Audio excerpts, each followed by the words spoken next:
y'all, what's up? It's your girl Amaya back with another video, and welcome back to my channel. Y'all see I did my hair. Yes, I'm feeling myself.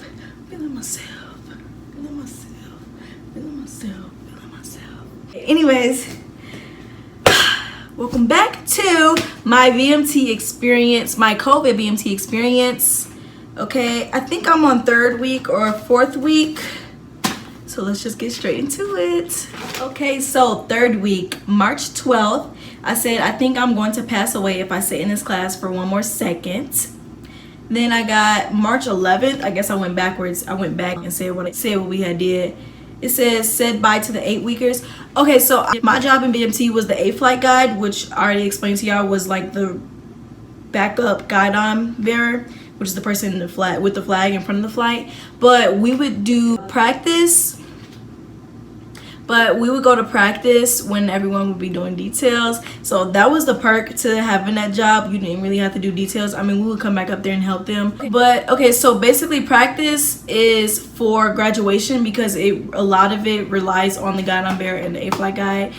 And I really liked it because we were able to meet new people at BMT, because really the only people you know is your flight. There's no social events. Like you don't really know people unless you like see them.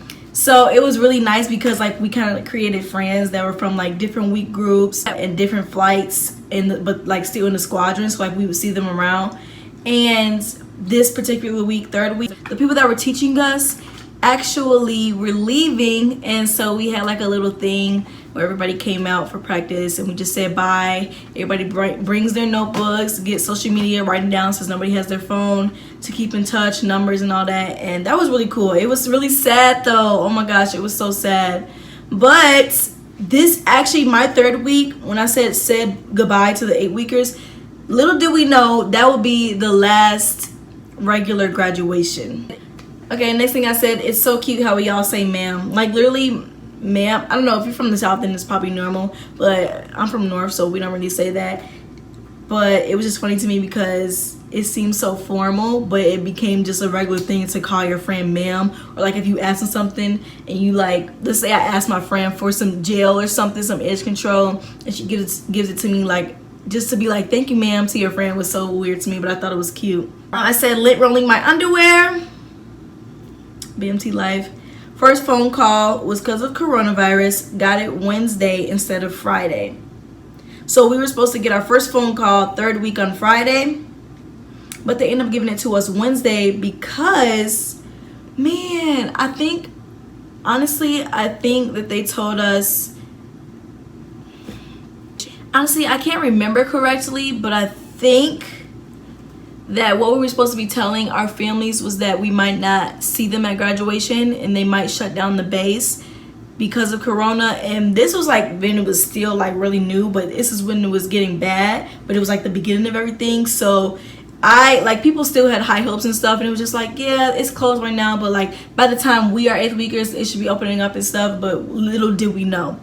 So that was pretty sad. But the next thing I have is got a second phone call. The first one on Wednesday was 18 minutes, and the first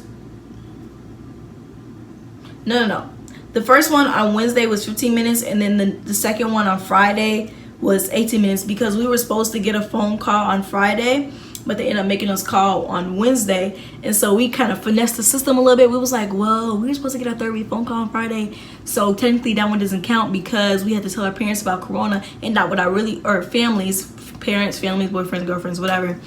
We had to tell our families about corona and not what we really wanted to talk about. So technically we should be getting another phone call, and they made that happen for us. So that's what happened that Friday, 3rd week. So usually you should be getting your first phone call around then. Graduates couldn't see their families and no town pass and got a 1-day notice. Okay, yeah, so so when I said saying goodbye to 8th weekers, that was the last graduation, and then literally like the next week rolled around. It's kind of confusing because the week starts on a Sunday, but Sunday was the last day that the 8th weekers were there. Then the next 8th weekers started their 8th week on Sunday. I don't know if that makes sense, but they were at Beast when they were told that they wouldn't, like families were already there. I remember this was like the middle of the week, like it was like Wednesday, Thursday, they were still at B's when they found out that their families couldn't come to graduation and that they would be having graduation without their families and stuff. So that was really sad.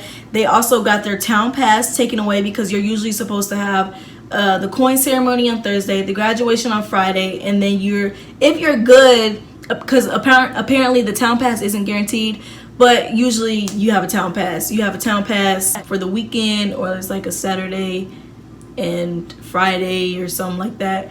But they got that taken away because some people's families was already there. Like that's how late notice that they were told that their families would not be at their graduation. So I feel for them the most. Like I didn't have graduation and stuff like that, and I didn't have certain things, but they went through the entire BMT to like right before the point they were about to graduate, and then was told that they wouldn't be able to see their families. Like that's so devastating. Like I would be so sad. And they were told literally days before their graduation. But me on the other hand, like people that were around my week group, we were able to, like by the time BMT came, at the end of BMT, the graduation and not being able to see my family probably affected me the least compared to everything else that we were going through. And because we had so much time before and to think about it and to be like, yeah, we're probably not gonna, I mean, some people probably still had hopes, but most of us was like, yeah, it's probably not gonna happen, because we were being realistic. So as of my third week, parade and retreat, so that's the coin ceremony and the graduation, are in-house, meaning they were doing them under the squadrons instead of out on the pavement field with all like the bleachers and stuff. And I guess they were doing them on Facebook Live. I think they were still doing that then. The 8th weekers that had just found out about their graduation were leaving for tech school on Saturday instead of Monday now, because they took away that whole weekend, which is supposed to be like the family weekend. I cried after my first phone call. They were nice to me. When I say they were nice to me, I meant my flight. So I still don't even know like what the issue was when I cried, but I had called my parents and I was on a three-way with them. And I don't know. I honestly don't know. I think I was just overwhelmed because I felt really bad telling them that they might not be able to come to my graduation. And I don't know, like it wasn't really affecting me yet, but I more so like felt sad for them. So like when I got off the phone with them, I don't know, I just started I was ugly crying. Like they thought something, like my flight thought something was wrong with me, like somebody died or something, and they had all came over to me. And they were so nice. Got second issue on Wednesday. It was kind of an all-day thing, and it was fun. Talked to Cousin Flight, our sister Cousin Flight, because we don't really see our Cousin Flight. We only really do everything. Like literally you and your brother Flight, if you have a brother Flight, because usually there's two male flights and one female flight, but in our week group we had 2 of each. So we both had a brother Flight. You do everything, which like you have the same schedule. The only thing that's different is when they get clipper cuts, and it's annoying because you have to wake up early with them, but y'all don't have clipper cuts, so it's just like, what are we up for? They go ahead and let them get their hair cut. But anyways, yeah, so it was really cool talking to Cousin Flight because we didn't really know them like that, and it was kind of just like, you know how females are. It was kind of a little beef going on with them, but they were actually cool. We actually got to talk to them because we did the second clothing issue with them. And the second clothing issue is when you get your blues, looking all dapper. Man, we were feeling ourselves in there. It was fun. And it's kind of an all-day thing because they want to make sure it fits you right. Like those people do a lot of work. Like, they will literally find your size or whatever they think fits you the most, or how it's supposed to fit in regulations and stuff. The ladies will, you know, make marks on it where it needs to be cut, all this and that. Then they will send all your stuff right back there. The ladies back there, it's like 10 people back there, literally, and they will sew and tailor it's about 200 people in the week group. In our week group, it was about 200 people, and they did all of that within one day. Like it didn't even take all day. It was like most of the day, but it wasn't even like late or anything. Like they were really good. And then also, second clothing issue, we took a nap and got an hour lunch. This was like, we were like, oh my god. So there's like a separate room that they send you in because you're going back and forth and trying stuff on and changing, so there has to have door. Obviously it's a separate room so nobody sees you just in your underwear and stuff. And the dude kind of hinted to us, he was like, I mean, if you guys want to close the door, we technically can't go in there, so do whatever you want on your lunch. So he was like, technically we won't know what you're doing, you aren't allowed to take naps, but like, you know, he's gonna give us a hint. We was like, oh, you saying we can go to sleep? Oh my, y'all, that's a big thing, because you can't even lay down. Like, when I tell y'all we was on GOMO, like, you can't even lay down in BMT. You can't even sit on your bed. You gotta sit in that little chair, sit up straight. That was amazing. That nap was amazing. I said the box nasty was over a year old. Shelf life is 9 months, but they had Oreos though. So yeah, on the blues or second clothing issue, you also get another box nasty because they don't feel like walking you all the way back to the squadron just to eat lunch and then walking you back, because they kind of need you still there for like the tailoring and stuff. So you do either eat a box nasty. And yeah, we started reading up, y'all. I physically couldn't. I just didn't eat that day because some people was smashing that sandwich. But yeah, the shelf life is 9 months and it was a year old. So, and then, okay, so this week we had our instructor supervisor as our MTI, which is pretty cool because your instructor supervisor doesn't really do that. They literally are the supervisors over the instructors. But like I said, we had issues with a second MTI. We never really had a set MTI until like 4th week, or a second set MTI until the 4th week. So she had to fill in for us because each MTI is only allowed to work like certain amount of hours. Like usually one will take mornings and one will take nights, and then they'll switch in the next week. And I just wrote that it was funny because, man, these MTIs be having so much swag when they march. Like, that's why I love marching. But like when we were marching, she was like, sauce it up, left, right, left. What? Hey, left, right, left. But yeah, like, it's just so raw, especially when you start doing Jodies and stuff. Like, I tell y'all, like, you be feeling yourself, like, you be feeling like you at a party. No, not really. It's not that dramatic. But still, like, she was like, sauce it up. I was like, man, don't get me started. What? But yeah, said stupid over boys. I was just talking about some of the females in the flight. I was just like, man, I swear, people don't even be boy crazy, but the way they make it in BMT, like, y'all can't talk, and like, they make it so awkward to talk to the opposite sex. And since it's like so many rules against it, or it's like unwanted behavior, like inappropriate behavior, to be talking and looking at your brother flight or another male flight or another male and stuff, they make it so awkward to talk to the opposite sex. And so then people also, since it's a rule, people also feel like, oh my gosh, she just looked at me, oh my gosh, she just did this, oh my god, he held the door for me. Like, little stuff will literally be like the biggest thing, just because of how much contact they like break off or like kind of forbid. But yeah, I just thought that was funny. I said these sheets, and I got an emoji right here. Let me show y'all. Where's it at? Y'all see my emoji? The little squiggly mouth? Yeah. I said these sheets, Febreze can only go so far. So can nobody tell me that them sheets are clean. So we would do linen exchange every Wednesday, I think it was. And you would just, turn in your sheets to the dry cleaners, and then the laundry chief would go downstairs and get a new pack of sheets, a new pack of clean sheets for your entire flight. But when I tell y'all these sheets would have so many stains, when I tell y'all these sheets smelled like somebody else, like, I swear they smelled like somebody else. It would be like mystery stains and stuff on them. It was just like, also you have a dust cover which goes on top of your bed, and that they didn't wash that the entire time we was there. The only time they wash those dust covers is between each flight. So we didn't wash them and turn them into the laundry or dry cleaners until, or not even the dry cleaners, I meant the laundromat. The laundromat people, we didn't turn those in until we left. Like, we were literally leaving out the door, out processing.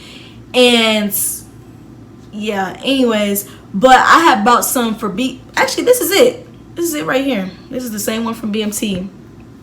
I had bought this at the BX because at least if they're not clean, like, at least smell like they clean, like, at least try to like trick me, because when I tell you I couldn't sleep because I swear I was like smelling somebody else's like body scent. It was bad. It was bad. I was blue. Okay, so in one of our phone calls, I'm guessing this is the phone call on Friday, I said that my MTI, and I remember this was actually my brother flight MTI, because he had came in there. I don't know, I guess he was watching over. A lot of the time our brother flight MTIs will come and like fill in for us too. But I said that he thought I cursed during the phone call, quote in quotations, humanist. So I remember I was on the phone and I was trying to tell my mom about the humanist services that they have, because they like do things for the 8th weekers that are graduating when the families are there. And I had said humanist or something, and he walked past, he was like, "Hey, watch your mouth." And I was like, humanist? Like, I can't even lie, I gave him a little too, like I probably could have toned it down a little bit, but I was like, but he kind of came from, he was like, "Hey, watch your mouth." And I was like, humanist? Like, literally, I was like, what? And then he just walked past, because I think he realized that I don't know what he thought I said to this day, but I remember I had just said humanist, and he just came for me. And then when he realized that I probably didn't say anything, he just walked off, and it was just awkward. And I was just like, anyways. We started Commander's Excellence. For details, we got a 9 out of 10. Next week is individual drill. So you get graded on your drill movements and stuff. And it is a graduation requirement. And Commander's Excellence is just basically a competition between... First, it's a competition between your brother and cousin flights. And then when you guys go to Beast, you're supposed to go against other squadrons.